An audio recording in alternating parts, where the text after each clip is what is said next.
শুরু হওয়ার শুরুতেই সেখানে বিদ্যুৎ চলে গিয়েছিল। সেইখানে আমরা স্পষ্টভাবে প্রশাসনিক সহায়তায় সেইখানেই বোমা হামলা করা হয়েছে। আমরা এখন সাভার মডেল থানার সামনে এসেছি, শান্তিপূর্ণভাবে আমরা এখানে অবস্থান করব। আমরা এখানকার কর্তৃপক্ষ, পুলিশ কর্তৃপক্ষের সাথে জিজ্ঞাসা করব, একটা রাজনৈতিক দলের গণতান্ত্রিক অধিকার আছে কর্মসূচি করার, এবং পুলিশের দায়িত্ব, এখানকার প্রশাসনের দায়িত্ব তাদের সকল ধরনের নিরাপত্তা নিশ্চিত করার। এই পুলিশ প্রশাসন এবং এই এলাকার এমপি জনগণের নিরাপত্তা দিতে ব্যর্থ হয়েছে। কে বোমা হামলা করেছে, কি হয়েছে আমরা জানি না।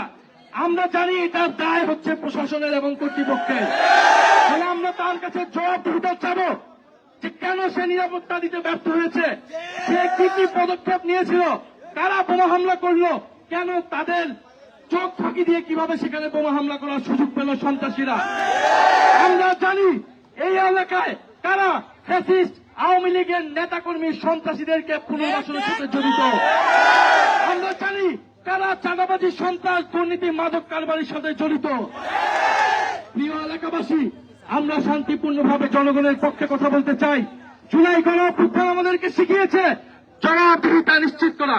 তারা ভেবেছিল আমাদেরকে বোমা হামলা করে, ভয় দেখিয়ে, আহত করে তারা আমাদের আন্দোলন, আমাদের পদযাত্রাকে থামিয়ে দিবে। এটা কোনোভাবেই সম্ভব না। আমাদের জীবন গেলে রাজপথেই জীবন যাবে। রাজপথে জীবন দেওয়ার জন্য প্রস্তুত ছিলাম সেই 24 জুলাই আগস্টে। এখন 26 জুলাই আগস্ট। এই সাভারে আমাদের কয়েকশো ভাই আহত হয়েছে, শহীদ হয়েছে আমাদের বোনেরা সহ। এই সাভারে আমাদের আজকে এক ভাইয়ের রক্ত ঝরেছে, তিনি আহত হয়েছেন। 2 জন আমাদের ভাই আহত হয়েছেন, গুরুতরভাবে তারা হাসপাতালে আছেন। আমরা তাদের সেই রক্তের বিচার আমরা দাবি জানাচ্ছি। ওসমান হাদি ভাইকে হত্যা করে ফেলা হয়েছে, সেই বিচার নিশ্চিত হয় নাই।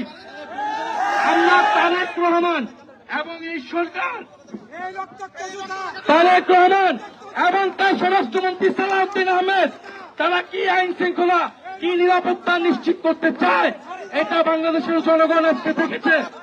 ফলে প্রিয় এলাকাবাসী এবং আমাদের সাথে যারা এসেছেন, আপনারা সবাই থানার সামনে অবস্থান কর্মসূচি করবেন। আপনারা কেউ এখানে শান্তিপূর্ণভাবে অবস্থান করবেন এবং আমাদের একটা প্রতিনিধি দল ভিতরে গিয়ে থানায় কথা বলবে এবং আমরা ফেরত না আসা পর্যন্ত আপনারা এখানে অবস্থান করবেন। তবে আপনাদের অবস্থান হবে শান্তিপূর্ণ। এখানে যাতে কোনো ধরনের বিশৃঙ্খলা না হয়, এটা আপনারা পারবেন নিশ্চিত করতে। শান্তিপূর্ণভাবে এখানে বসে থাকবেন, আমরা কথা বলবো। জবাবদিহিতা এবং বিচার না পর্যন্ত আমরা এই থানার সামনে থেকে আজকে যাচ্ছি না। আমাদের অনেক ভাই শহীদ হয়েছেন, ওসমান হাদি ভাই খুন হয়েছেন, আমরা বিচার পাইনি। আর গতকাল বিচার না পেয়ে আমরা থাকবো। গুলি করলে গুলি করেন, গুলি মারলে গুলি মারেন, বোমা মারলে বোমা মারেন, কিন্তু এইখানে এনসিপি, জুলাই যোদ্ধা সহ আমরা সকলে এই রাজপথে দাঁড়িয়ে থাকবো। দেখি আপনাদের কত শক্তি আছে। আওয়ামী লীগ, বিএনপি সব একাকার করে আপনারা আসুন, দেখি আপনাদের কত সাহস, কত শক্তি আছে। ইনশাআল্লাহ আমাদের পদযাত্রা চলমান থাকবে। আমাদের আগামীকাল থেকে যেই জেলা এবং উপজেলায় পূর্ব ঘোষিত কর্মসূচি রয়েছে, অবশ্যই পদযাত্রা চলমান থাকবে। কোন শক্তি যদি 5 জন হয়, 5 জন নিয়ে আমরা পদযাত্রা করব। 5 জন নিয়ে আমরা জনগণের পক্ষে কথা বলবো। আমরা জানি এই 5 জন 5000 জন এবং 5000 জন 5 লাখ মানুষ হতে সময় লাগে না। আমাদের ভয় পাওয়ার কোনো কারণ নাই। সারা বাংলাদেশের মানুষ আমাদের সাথে আছে। ইনশাআল্লাহ আপনারা শান্তিপূর্ণভাবে অবস্থান করুন এবং আমাদের একটা 5 থেকে 10 সদস্যের একটা প্রতিনিধি দল থানায় যাবে। আপনারা তারা ফিরে না আসা পর্যন্ত আমি সহ থানায় যাব। আপনারা ফিরে না আসা পর্যন্ত এখানে অবস্থান করবেন। একজন শহীদের বাবা আজকে আহত হয়েছেন।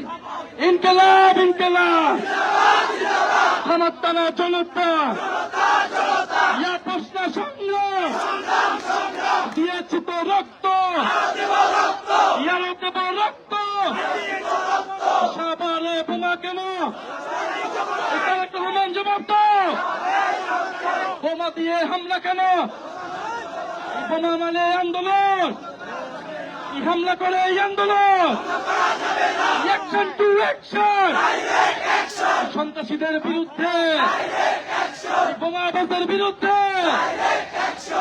চাঁদাবাজের বিরুদ্ধে, এই ফ্যাসিস্টদের বিরুদ্ধে ইনকিলাব ইনকিলাব।